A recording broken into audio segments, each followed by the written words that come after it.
오늘 우리가 하나님의 말씀 시편 85편 보겠습니다. 시편 85편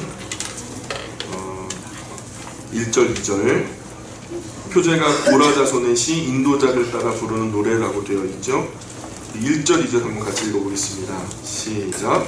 여호와여 주께서 주의 땅에 은혜를 베푸사 야곱의 포로된 자들이 돌아오게 하셨으며 주의 백성의 죄악을 사하시고 그들의 모든 죄를 덮으셨나이다. 셀라. 85편 짤막한 시죠. 소망에 찬 기원이 들어있는데 역시 이제 고라 자손의 시죠. 고라 자손이라 하면 모세의 리더십의 반기를 들고서 거역했던 그 무리들, 고라당 사건 여러분 기억하실 겁니다. 그 후손들이에요. 자기의 조상은 큰 죄악을 저질러서 하나님께서 크게 저주하셔서 땅이 입을 벌려서 멸망당하는 어려움을 당했지만, 그러나 말씀의 계명대로 아버지의 죄로 인하여 아들에게 죄를 묻지 않는 것, 또 아들의 죄로 인하여 아버지에게 죄를 묻지 않는 것, 이것이 율법 속에 있다 보니까 다른 나라, 다른 민족 같은 경우에는 아버지 죄 때문에 아들, 심지어는 손자, 막 산족이 멸해지는 이런 상황도 있지만은 하나님의 말씀 때문에 그 죄의 당사자들만 어려움을 당하고 그 후손되어지는 사람은 생명을 보존했단 말입니다. 그로 인해서 하나님의 율법의 긍휼하심 때문에 살아난 후손들이 우리가 이를 바득바득 갈고 복수를 꼭 꾀하고 그러진 않고 오히려 우리가 거저 얻은 생명 같은 이 모습으로 하나님께 영광 올려드리자 하면서 아마도 더 돈독하게 하나님 앞에 다가앉았던 것 같아요. 그래서 고라의 후손들이 시편에 여러 시편을 지었고요. 그것이 시편이라 하면 우리가 잘 알듯이 구약의 찬송 아니겠습니까? 고라 자손들이 아마도 굉장히 경건하게 살았던 것이 아닐까 이렇게 추측이 되는 것이죠. 우리가 85편 1절의 말씀을 보면 야곱의 포로된 자들이 돌아오게 하셨으며, 과거 시점으로 써있죠. 그래서 포로에서 돌아온 후에 쓰여진 시로 여겨지죠. 2절에도 보면 주의 백성의 죄악을 사하시고 그들의 모든 죄를 덮으셨나이다. 그래서 포로 기간이 지나서 이제 하나님의 노여움이 거두어지고 이제는 회초리를 내려놓으신 것으로 이렇게 보여지죠. 지금 이스라엘 백성이 고토로 돌아오게 된 것을 보니까, 고향 땅으로 돌아오게 된 것을 보니까 하나님께서 죄를 다 사하신 것 같고 허물도 덮어주신 것 같다, 이렇게 얘기하죠. 3절 같이 읽어볼까요? 시작.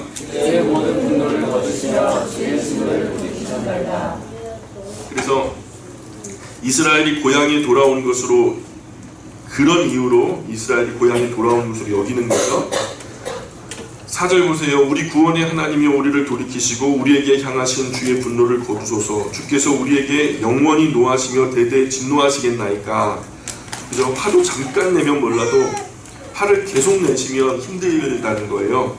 어떤 집 아이가 우는 거죠. 그런데 아무도 안 달래주니까 한참 울다가 힘드니까 엄마한테 쫓아와가지고 엄마 나 힘들어 그만 울래 그러더래요. 그래서 아니 그냥 뭐 시작한 김에 더 많이 울지, 울 일도 많은데 미리 울어. 우는 거 좋죠. 계속 울라고 그러니까 힘들어서 못 울어 그래갖고 그만 울더래요. 계속 우는 것도 힘든데요, 계속 화내는 거 더 힘들어요.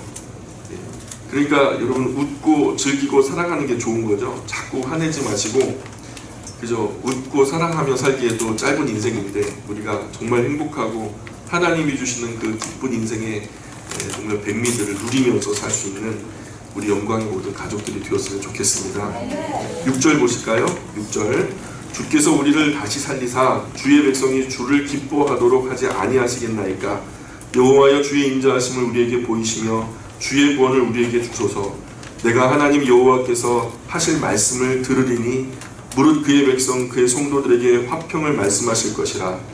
그들은 다시 어리석은 대로 돌아가지 말지로다. 그렇죠? 다시는 바벨론 포로 이전 그 범죄했던 시점, 하나님께 벌받았던, 벌받을 짓을 하고 벌받기 두려워서 벌벌 떨고 또 벌받고 이런 망령된 삶으로 돌아가지 말자 하면서 온 이스라엘의 마음을 이 시편에 담아서 그 신앙의 각오를 다지는, 다시 신앙의 퇴보가 이루어지지 않도록 우리가 정신 바짝 차리자 하는 그런 의미로 이렇게 말씀을 계속 기록하고 있죠. 9절 보세요. 진실로 그의 구원이 그를 경외하는 자에게 가까우니 영광이 우리 땅에 머무르리이다. 인애와 진리가 같이 만나고 의와 화평이 서로 입맞추었으며 진리는 땅에서 솟아나고 의는 하늘에서 굽어보도다. 하나님 앞에 이스라엘 민족인 바른 자신의 자리를 되찾고 마음의 평화와 안정감을 찾으면서 희망에 찬 신앙의 기원을 하나님께 드리고 있죠. 뭔가 제자리로 찾았을 때 이제 뭔가 해보자. 그죠? 모든 그 결핍들이 해소됐을 때 이제 뭔가 제대로 한번 해보자 라고 하는 마음을 다지는 그 시작점이 생기는 거잖아요. 이런 이스라엘 백성들이 원래 자기가 있어야 할 자리로 돌아와서 원래 그 자리를 찾으니까 이제 그러한 소망이 보이는 거죠. 삐딱한 곳에 있을 때는요 소망이 안 보이죠. 원래 자리로 돌아와서 바른 자리에 섰을 때 하나님이 가르쳐 주시는 바른 비전이 보이게 되는 거죠. 12절 보니까 여호와께서 좋은 것을 주시니 우리 땅에 그 산물을 내리로다. 이런 확신이 있죠. 어떤 근거가 있는 것은 아니지만 본능적으로 그 마음속에 바른 자리를 찾았을 때 하나님께서 우리를 바르게 리더해 주실 거야. 우리를 인도해 주실 거야. 우리에게 섭섭하지 않게 좋은 것들로 채워주실 거야 라고 하는 그런 안정감이 시작되는 거죠. 이 사랑의 안정감이 정말로 중요한 겁니다. 하늘과 땅이 함께 우리를 위해서 산물을 낼 때 하나님의 은혜인 줄 알고 감사해야 돼요. 우리가 계절마다 사시사철 하나님이 주시는 많은 은혜들로서 맛있는 음식들을 누리고 있잖아요. 하나님은 우리에게 복을 하늘에서 주시는데 그 하늘에서 주시는 은혜가 이 땅에 떨을 부어져서 땅에서 땅은 산물을 내죠. 그래서 비가 오고 햇빛이 비추어져서 논과 밭에 풍성한 오곡백과가 땅에서 나오는 거죠. 하늘에서도 내리고 그 땅에서 내어주는 이런 오곡백과가 여물게 하셔서 우리 인생이 그 안에서 먹고 살게끔 건강하게 살아가게끔 하나님께서 은혜를 주셨다는 거죠. 옛날에 우리 키우던 백이라고 하는 강아지가 있어요. 얘가 포인트라 그래가지고 사냥용 개였는데 얘가 몸에 얼룩덜룩 점이 있으니까 그래서 점백이가 있으니까 백이라고 하요. 점 빼고 백이라고 했는데 밥을 주러 나가면 일반적으로 다른 개들은 보통 밥이 개밥 그릇에 떨어지기가 무섭게 그냥 공중에서 낚아채듯이 먹어버리잖아요. 주인은 간대없고 구속한 주만 보이는 게 아니라 밥그릇에 개밥만 보이는 거예요. 그러니까 막 떨어지기가 무섭게 그냥 저리 가라는 거예요. 자기 밥 먹겠다고. 근데 이 백이는요 좀 달랐어요. 개 밥그릇에다가 밥을 주면요 공중에서 낚아채지 개걸스럽게 먹지 않고 밥에는 신경도 안 쓰고 밥 주러 온 저만 보는 거예요. 저만 보고서 계속 놀아달라고 막 이렇게 매달리고 치근대고 막 그러는 거죠. 하루 종일 줄에 매여서 무슨 즐거운 일이 있었겠어요. 근데 많이 그냥 막 하루 종일 매여 있으니까 얼마나 피곤하겠어요. 그러면 귀찮을 만도 한데 주인님 오늘은요 제가 좀 피곤하니까 밥 거기 두고 그냥 들어가세요. 그렇게 하면서 이제 좀 저를 거절하지도 않고 언제나 그냥 피곤한 기색도 없이 한결같이 변함없이 그런 배기를 보면서 나는 나의 주인이신 하나님 앞에 저런 애정과 그런 사랑을 보일 수 있을까? 이런 생각을 하면서 반성하는 계기가 됐습니다. 우리는요 하나님보다 하나님이 주신 것에 대해서 정신을 잃어버릴 때가 많아요. 하나님이 이것을 주셨는데 그 주신 것에 집중하다 보니까 주신 그분을 놓쳐버리는 거예요. 좋은 화목한 가정, 내 사지 육체를 갖다가 움직일 만한 건강, 내가 뭔가 바른 것을 말할 만한 바른 정신, 그리고 바르게 매 주일 예배당에 나와서 하나님 앞에 앉을 수 있는 건강한 영혼, 이런 것들을 하나님이 많이 주셨는데 그것을 주신 하나님께 집중하기보다는 주신 그것에 집중하기 때문에 하나님을 미처 생각하지 못할 때가 많은 것 같아요. 하나님께서 아브라함에게 100세의 독자 이삭을 주셨잖아요. 그랬더니 하나님은 뒷전이에요. 뒷전이고 이삭에게만 정신을 쏟아가지고 그냥 좋아 죽겠다는 거예요. 이삭만 물고 빨고 하는 거예요, 아브라함이. 그러니까 하나님이요, 보다 못해 신경이 쓰이는 거죠. 제가 나보다 이삭이를 더 좋아하는 거 아닐까 하면서 우리 이삭이도 있는데, 우리 교회 이삭이도, 전 이삭이도 있는데 이삭이를 나보다 더 좋아하는 것은 아닐까 하면서 하나님이 샘내시는 거예요. 그러면서 야 아브라함아, 네 아들 잡아서 나한테 제물로 바쳐라 하면서 번제를 요구하시잖아요. 이 모든 것들이 빛들의 아버지 되신 우리 하나님의 손끝에서 우리 머리 위로 내리는 거예요. 다 하나님의 은혜죠. 다 하나님께 감사할 제목이라고 믿어져요. 하나님께서 주신 것 때문이 아니라 주신 하나님을 더 기뻐하고 더 감사하고 더 찬양하게 되는 그것이 성숙한 신앙이죠. 13절 같이 읽어볼까요? 13절 시작. 주님의 의로움이 앞서 행하면서 우리는 그분의 선하심을 쫓아가다 보면은 마침내 그분의 나라 천국문에 이르게 될 줄 믿습니다. 86편으로 건너가 볼까요? 다윗의 기도라고 되어 있죠. 다윗의 기도. 우리 1절부터 3절까지 한번 읽어보겠습니다. 시작. 여호와여 나는 가난하고 궁핍하오니 주의 귀를 기울여 내게 응답하소서. 나는 하나님이 그의 영혼을 보존하소서. 내 주 하나님이여 주를 의지하는 종을 구원하소서. 주여 내게 은혜를 베푸소서. 내가 주께 부르짖나이다. 아멘. 고라 자손의 시가 이어지다가 갑자기 85편과 87편 사이에 86편 다윗의 시가 끼어들었어요. 그죠? 계속 고라의 시로 그냥 뭐 이렇게 정리를 했으면 고라의 시만 정리를 해야 되는데 고라의 시가 고라 자손의 시가 정리되다가 85편과 87편 사이에 다윗의 시 한 편이 딱 끼어들었어요. 그게 왜 그러냐면 몰라요.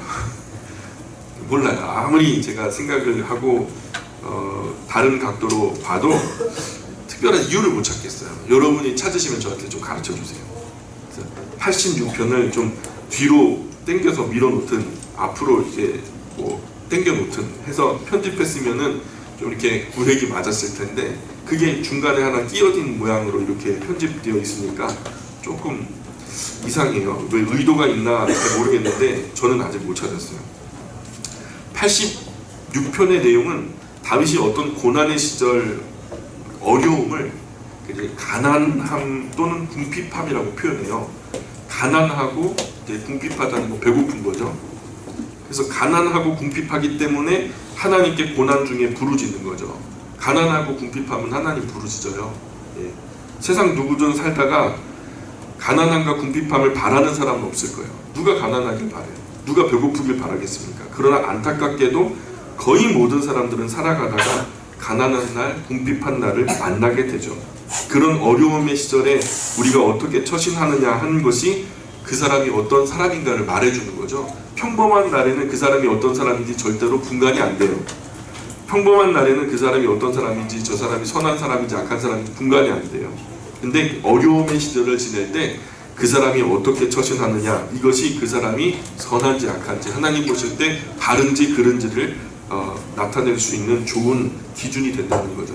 진정한 우정도요, 평범한 날에는 잘 모르죠. 근데 친구가 어려움을 당한 날에 그 진짜 우정이 나타나듯이 그 사람의 참된 인격과 성품도 어려움의 날에 나타나게 된다는 거죠. 그런 모습을 그를 둘러싼 사람들도 보겠지만 하나님도 분명히 보실 거라고 믿어요.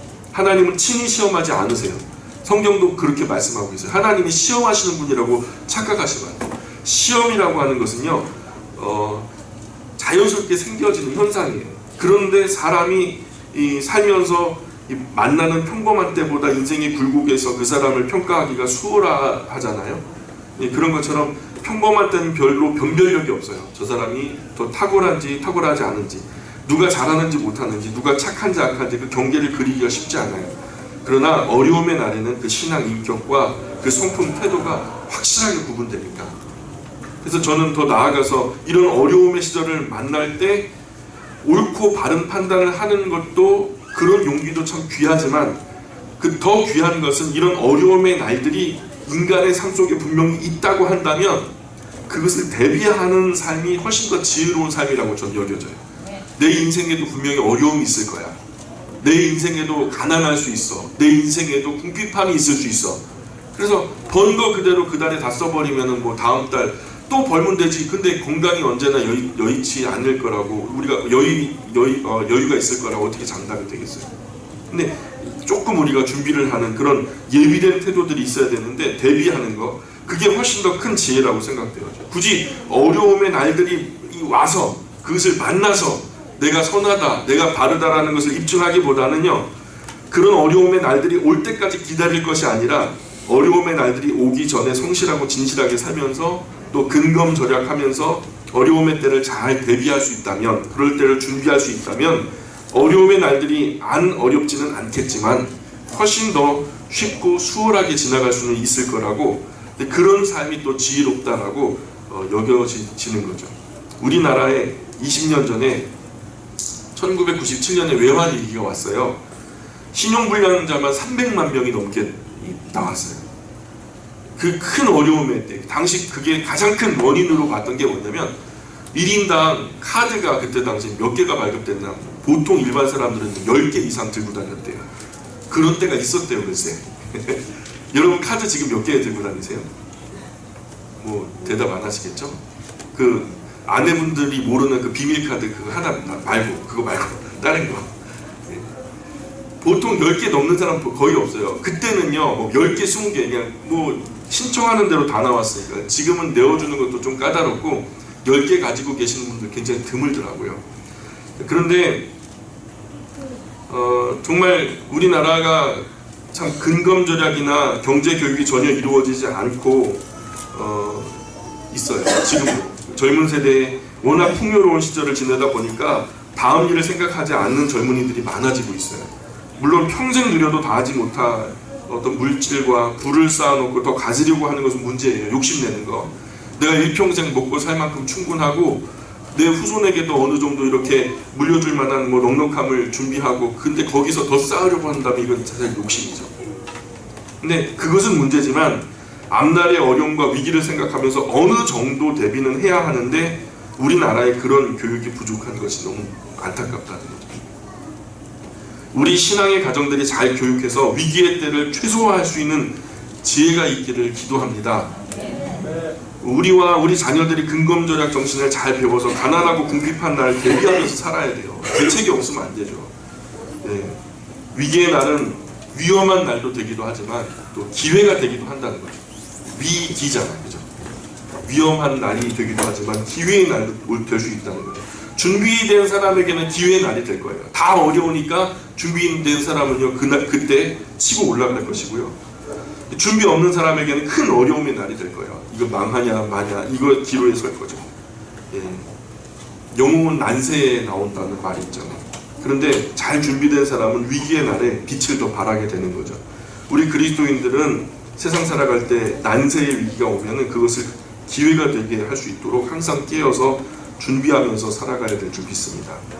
오늘 시편 86편 지금 보고 있는데요. 1절, 2절에 보니까 다윗의 인생의 범죄 이전 시점인 것 같아요. 아마도 지금 범죄 이전 시점인 것 같아요. 나는 경건하오니, 여러분 그런 말 할 수 있어요? 나는 경건하오니, 여러분 기도할 때 하나님 저는 경건한데요. 김 집사님은 경건하지 못해요.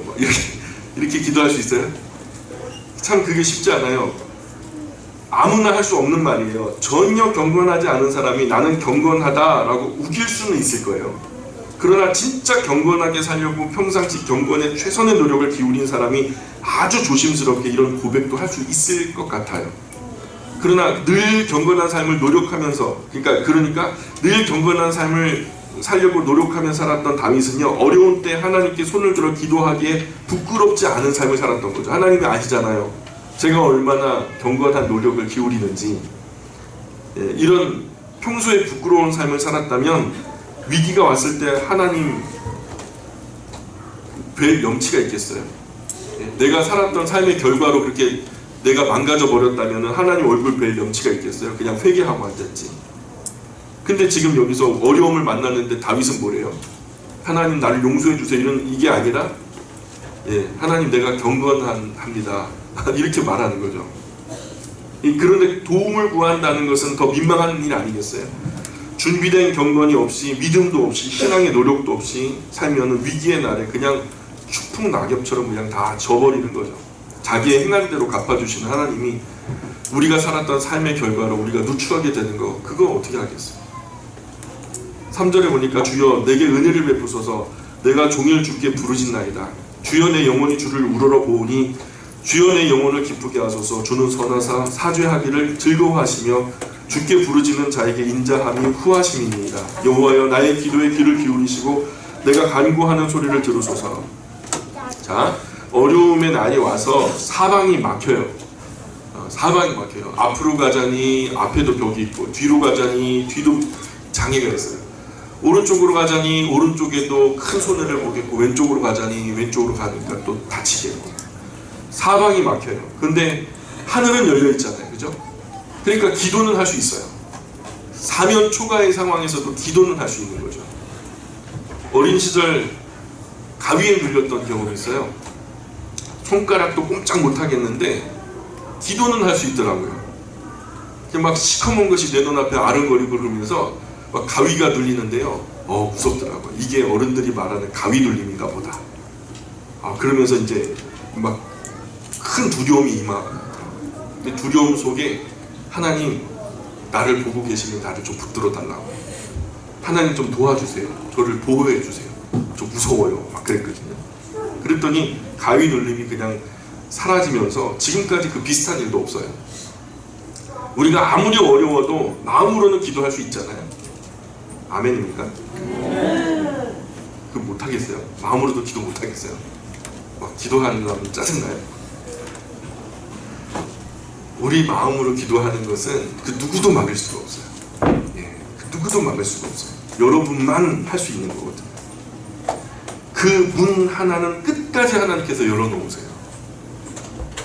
송명희 시인이요, 1급 장애인, 지체장애, 뇌성마비로 장애가 왔는데 아무것도 못해요. 자기 혼자 앉지도 못하고 자기 혼자 눕지도 못해요. 근데 막 처음에는 자기를 저주하는 삶을 살았죠. 근데 하나님께서 이런 자기에게도 깊은 사랑으로 자기를 품어주시는 그 은혜를 깨닫고 난 다음에 자기 마음에 하나님을 향한 큰 사랑이 주체할 수 없이 폭포수처럼 쏟아져 내리는 거예요. 그래서 그게 마치 강처럼 바다처럼 자기 안에서 넘쳐나니까 이 은혜를 주체할 수 없어서 아무것도 못하는데, 그냥 혼자 앉아있지도 못하고 누워있지도 못하는, 더듬더듬 그냥 한 글자 한 글자를 입으로 써가지고 시를 쓰기 시작한 거죠. 그래서 그리스도인들에게 큰 울림이 됐잖아요. 우리가 잘 아는 나 가진 재물 없어도, 그런 시편들, 그 시들, 지금까지 25권의 시집을 냈어요.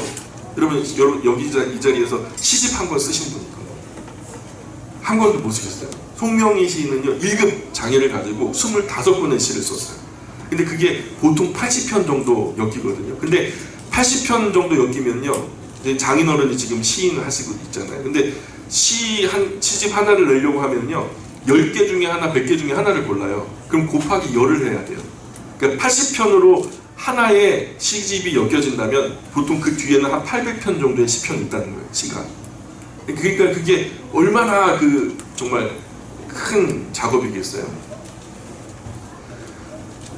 그런데 25권의 그 어려운 그 몸의 형편에서 25권의 시집을 내고 그 별명이 붙었어요. 하도 하나님을 찬송하는 시를 많이 쓰다 보니까 하늘 시인이라는 별명이 붙었죠. 안타깝게도 지금은 그 활동을 좀 이렇게 활발하게 하다 보니까 몸에 무리가 와가지고 목에 디스크가 와가지고 전신 마비가 됐어요. 지금 누워서 정말 고통 중에 계셔요. 그래도 하나님께서 그 문 하나는 열어놓으셨어요. 지금 몸이 전신 그 마비가 와가지고 누워 계시는데도 불구하고 그 마음속에 하나님을 향한 기도는요, 누구도 멈출 수가 없죠. 지난주에 주에 박준일 권사님한테 뵙고 왔는데, 이제 권사님이 혼자 앉지도 못하고 또 혼자 눕지도 못하고, 누가 이렇게 돌려주면 돌려준 대로, 이렇게 엎어주면 엎어준 대로 그대로 그냥 음식도 혼자 씹지 못하니까 코로 피딩줄 넣어가지고 물처럼 만들어서 위까지 흘려 보내줘야 하는 그런 정말 그 고통스러운 자리에 지금 권사님이 계시거든요. 그래서 마땅히 할 말이 떠오르지 않더라고요. 권사님 좀 건강하세요. 그거 어떻게 건강하세요? 권사님 아프지 마세요. 근데 어떻게 아프지 않을 수가 있어요? 이 줄 때문에 말도 안 나오고, 진짜 어떤 말을 해야 될지 모르겠네요. 정말 그렇게 우리의 한계를 넘어선 고통을 당하는 분들을 뵈면 제가 인간으로서는 사실 어떤 위로의 말을 드려야 될지 아무것도 모르겠어요. 그냥 옆에서 손 꼭 잡아드리고 얼굴 한번 이렇게 닦아드리고, 뭐 불편한 건 없나 이렇게 자리나 한번 이렇게 봐드리는 거죠.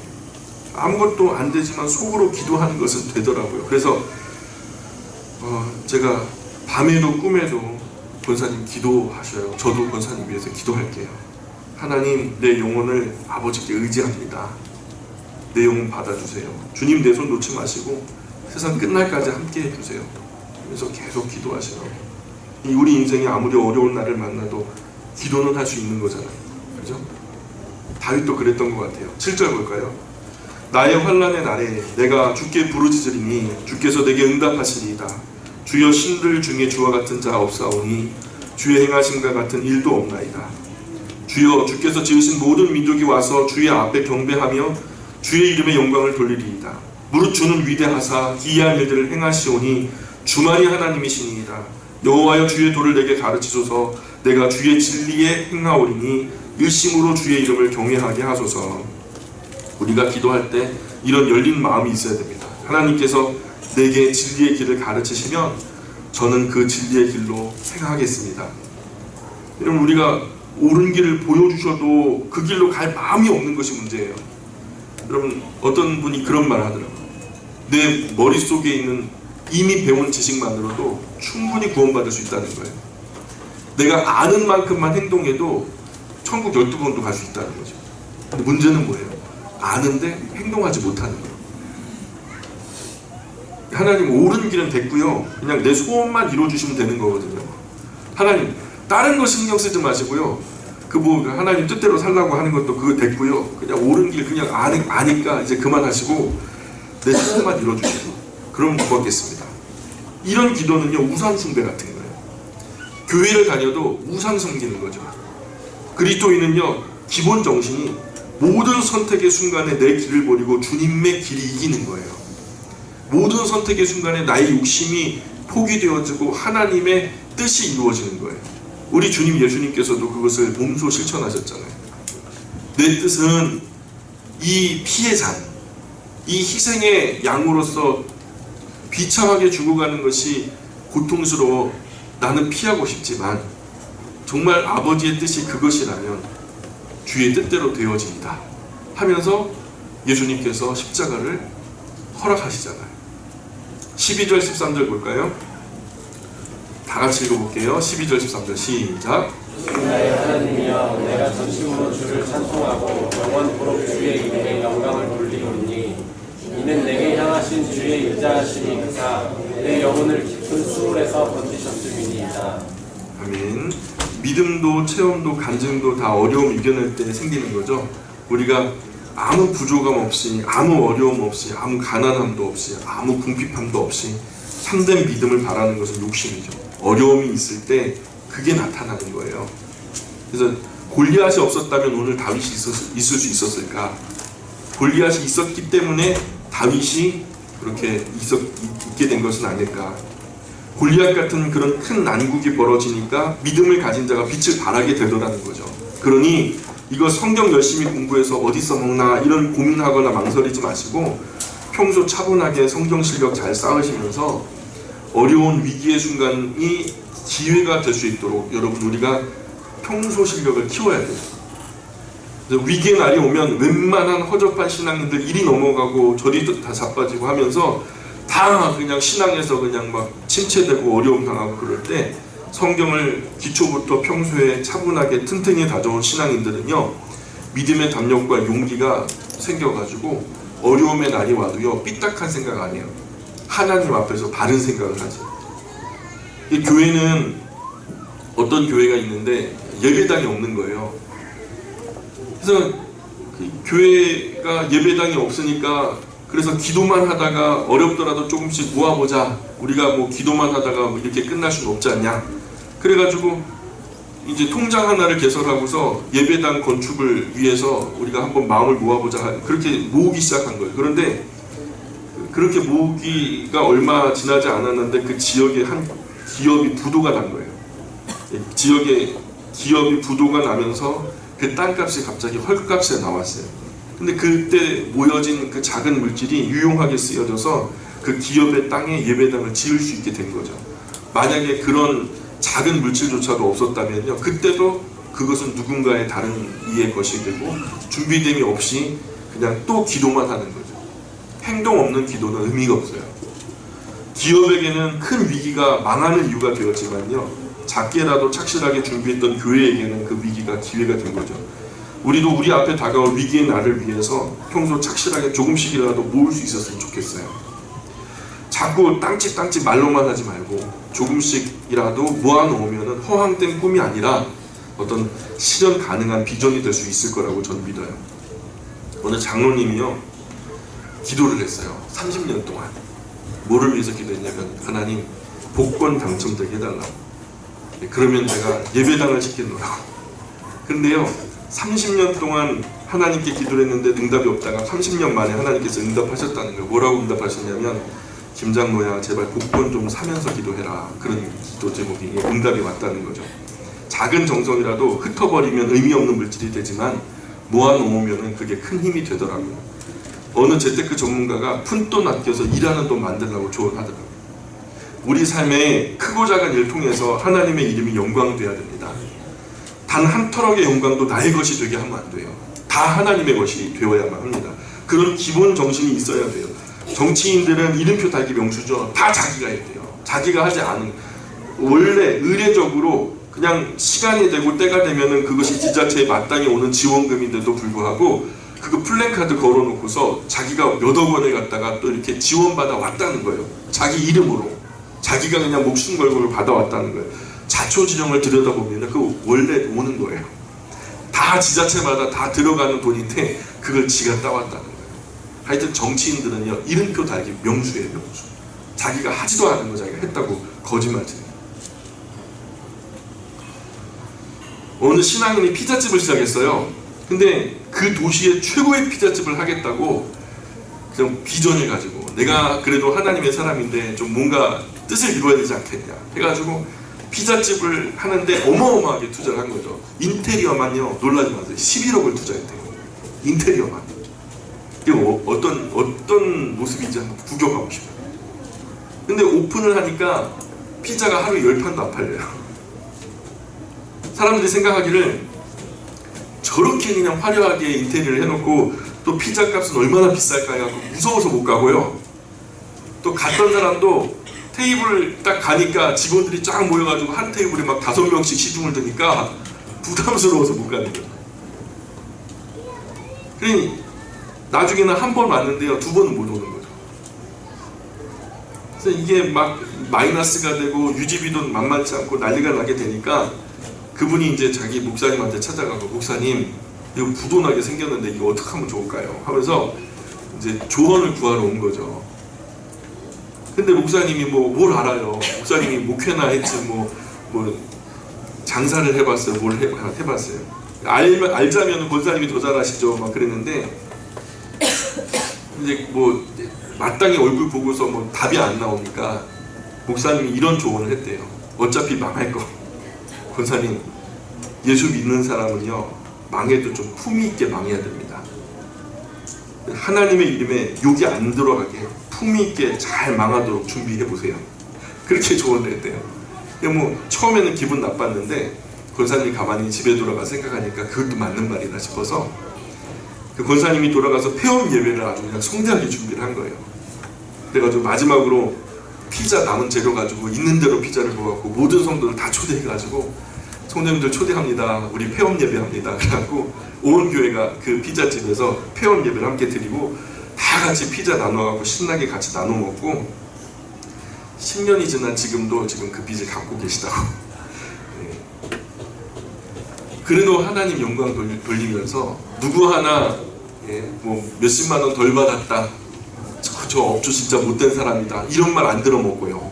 예, 그런 말 안 들어먹고 까짓것 더 손해보면서 그냥 줘버리고 그러면서 그냥 품위 있게 망하고서 지금 갖고 있지만 직장 생활하면서 갖고 있지만 저는 하나님이요 그거 망했다고 보지 않으실 것 같아요. 망해도 추태 부리지 마시고 또 징징거리지 마시고 다윗의 정신이 하나님께서 기뻐할 만한 모습으로 살지 않아요? 그렇기 때문에 다윗의 삶이 복된 거 아니겠습니까? 우리도 좀 그렇게 품위 있게 하나님께 영광이 돌아가도록 우리 인생이 사람들에게 욕 들어먹고 하나님 정말 얼굴에 족된 말로 똥칠하고 먹칠하고 그런 삶이 아니라 자 하나님 믿는 사람은 과연 다르구나 하는 그 모습이 우리를 통해서 좀 드러났으면 좋겠다는 거죠. 14절 볼까요? 14절부터 17절까지 여러분이 한번 읽어주실까요? 14절부터 17절까지 말씀 시작. 하나님이여 교만한 자들이 일어나 나를 치고 험악한 자의 내 영혼을 찾아 싸우며 자기 앞에 주를 두지 아니하였나이다.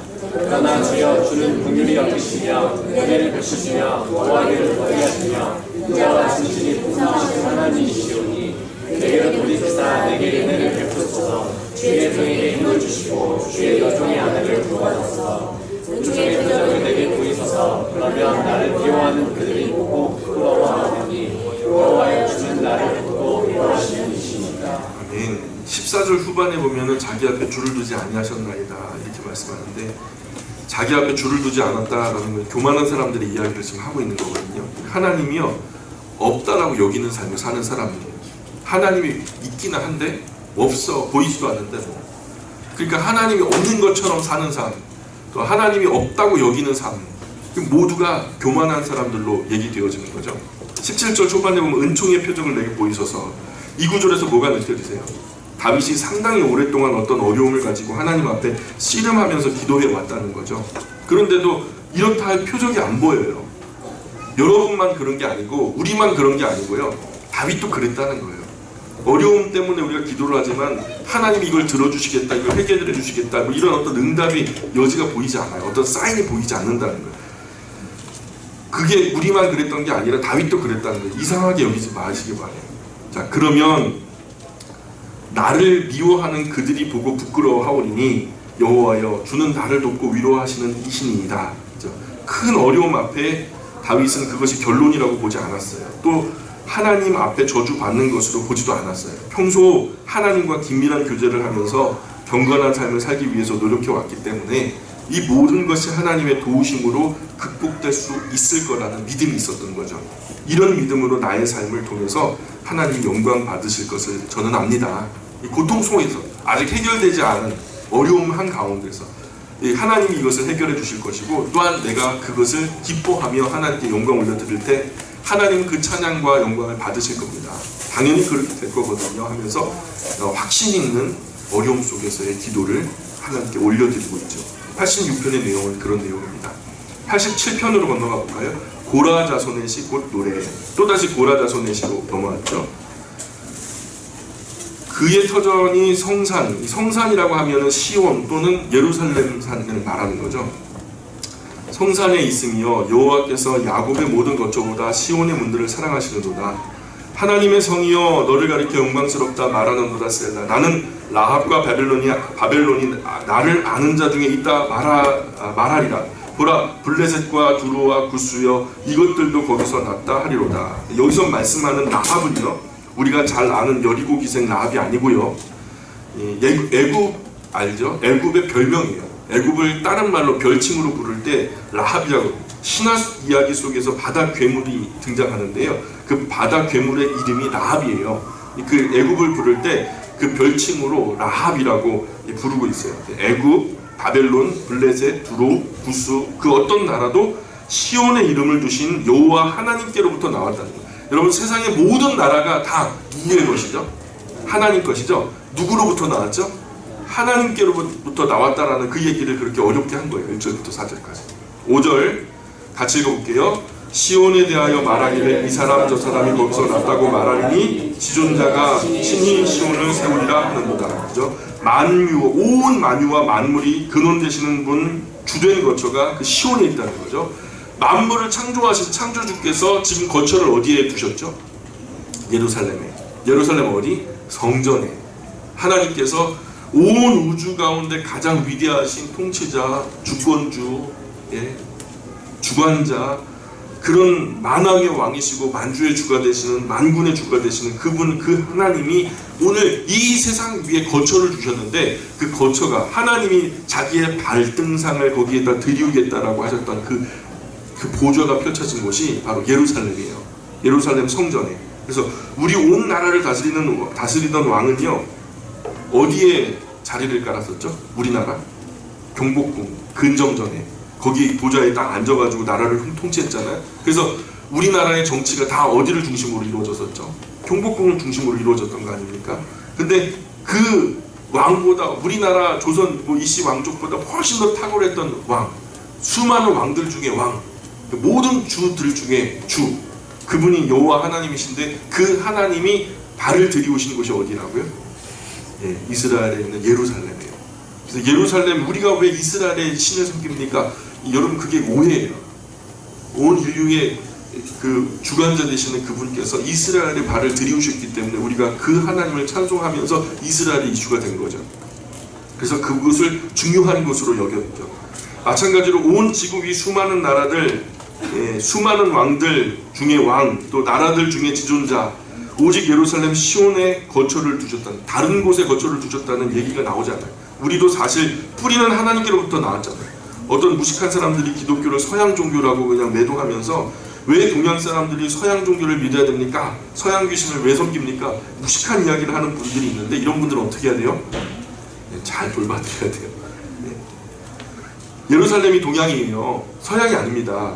우리나라에서 보면 서쪽에 있지만은 우리 동양과 서양, 오리엔트, 옥시던트 나눌 때 에게해를 중심으로 흑해, 보스포러스, 말마라 해협까지 에게해로 딱 잘라가지고 보면요, 엄격히 아시아에 속하는 것이 이스라엘 예루살렘이에요. 동서양이 그렇게 갈라지니까 예루살렘이 동양이죠. 서양 종교라고 착각하는 사람들을 잘 돌봐줘야죠. 아무리 가르쳐줘도 그 사람들이 그 생각을 바꾸질 않더라고요. 근데 그 서양 선교사들이 성경책 들고 이제 이 땅에 들어오니까 서양 종교라고 착각하게 됐는데, 심지어는요, 도울 김용옥이라는 분도 이게 자꾸만 이스라엘 역사가 서양 역사라고 하는 거예요. 이게 참, 이게 따져도 말 못할 얘기인데, 우리가 왜 이스라엘 역사를 한국에서 배우냐 하면서 그런 무식한 소리를 해요. 근데 이런 사람들은 그냥 잘 돌봐드리는 수밖에 없어요. 이 논리로도 안 돼요, 이분들. 자기 논리가 최고니까. 왜냐면 여기 이스라엘 역사 속에서 우리 모두의 뿌리가 시작되니까 우리는 배워야 되는 거예요. 자, 6절 볼까요? 6절 시작. 세상 민족들을 등록하실 때에는 스스로 세시며 이스라엘이 거듭하다가 하시리로다. 우리 전부 다 예루살렘 시온을 거처로 두신 여호와 하나님께로부터 우리가 나왔어요. 우리가 시작된 자리가 거기에요. 우리의 영혼이요, 거기서 시작됐기 때문에 거기로 돌아가거든요. 그런데 하나님께서 하나님의 품으로 다시 받아주실 때 더럽게 똥 묻은 것은 그냥 걸러내세요. 옳은 것만 걷어들이시죠. 그래서 마지막에 지옥과 천국의 갈림길이 있는 거죠. 이 천국 다 예루살렘 시온을 거처로 두신 여호와 하나님께로부터 우리가 나왔다. 7절, 노래하는 자와 뛰어노는 자들이 말하기를 나의 모든 근원이 너에게 있다 하리로다. 그래서 그러니까 예루살렘은 온 인류의 성지가 되는 거죠. 모든 사람들이 시온의 이름을 두신 그 여호와 하나님께로부터 나왔다는 거죠. 명절이 되면은 우리가 시작된 어머니 아버지 품으로 돌아가서 쉼을 얻잖아요.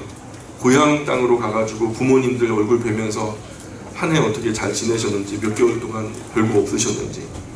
근데 온 인류도 쉼을 얻기 위해서 우리 모두가 시작되어진 여호와 하나님 앞에 이를 때야 참된 쉼을 누리게 된다는 거예요. 적어도 고라 자손은 이런 신앙을 가지고 있었다라는 거죠. 적어도 우리가 일주일에 한 번은 하나님 얼굴 뵈야죠. 그죠? 우리가 매일 하나님 얼굴을 뵙지만은 우리 모두가 모여서 영적인 식탁을 베풀어 주시는 우리 가족 모임이라는 게 있잖아요. 그죠? 일주일에 한 번은 온 가족이 한 상에 둘러 앉아서 적어도 저녁 한 끼는 같이 얼굴 맞대면서 먹어야지 가족이잖아요. 그래야 식구잖아요. 그죠? 근데 그런 자리가 이 주일날 아침에 이 자리예요. 영적인 식탁을 하나님께서 벌려놓으시고 하나님이 지금 보좌에 좌정하시고 이 자리를 굽어 살피시고 있는 거예요. 우리의 자녀들, 사랑하는 영적인 자녀들 어디 있는가, 누구 빠진 사람 없나, 별거 없는가 이렇게 점검하시고 살피시고, 또한 어디 삐딱하게 정신이 구부러진 사람, 또 건강이 어려운 사람, 또 영적으로 침체된 사람 하나님이 다 보듬으시고, 그래 한 주간 고생 많았지 하면서 하나님 위로해 주시고 또 회복해 주시고, 그런 날이 바로 주일이거든요. 이 날을요 한 주 걸러봐요. 그냥 표면적으로는 아무런 변화가 없는 것 같아도 내 심령은 상하는 거예요. 골마가기 시작하는 거예요. 그러면서 우리의 영적인 자생 능력이 회복이 안 돼요. 그냥 앉아서 들을 때마다 삐딱하게 들리고 정신적으로도 꼬여버리고, 우리가 하나님 앞에서 밝게 앉아서 우리의 영혼이 질서를 찾게 되면요 영적으로는 맑아져요. 정신적으로는 질서가 생기고요 육체적으로는 강건하게 되는 거죠. 그리고 우리가 무언가를 위해서 일할 수 있을 만큼의 어떤 힘과 능력이 생기는 거죠. 그런 능력을 힘입어서 우리가 일주일 열심히 달려갈 때 하나님께서 또한 우리에게 은혜를 주실 거죠. 그것이 계속 선순환될 때 우리가 마지막 날 하나님 우리 부르실 때 주여 어서 오시옵소서라고 하는 아름다운 신앙의 고백이 시작되지 않겠습니까? 오늘 여기까지만 하겠습니다. 기도하겠습니다. 귀하신 하나님 은혜와 사랑 감사합니다. 우리의 신앙이 고라 자손들의 신앙처럼 온 우주 또 온 지구의 통치자 수많은 왕들 위에 홀로 하나이신 여호와 하나님을 찬송하면서 단 한 터럭의 영광도 자신의 것이 아니라 다 하나님의 것임을 고백하는 아름다운 신앙의 고백, 또한 이 모든 정말 모든 것이 시작되어진 그 시작의 시점인 하나님께로 돌아올 때 진정한 쉼을 얻게 되어지고 회복이 이루어질 수 있다라고 하는 그런 그 믿음을 가지고 또 하나님께 더 가까이 다가가 쉼을 얻고 또 회복을 이루기 원하여서 하나님을 붙조차 행했던 고라 자손들이 오늘 이 자리에 있는 영광의 모든 가족들의 삶이 될 수 있도록 도와주옵소서. 오직 하나님만 영광 받으셨으면 좋겠습니다. 감사하며 예수님의 이름으로 기도합니다. 아멘.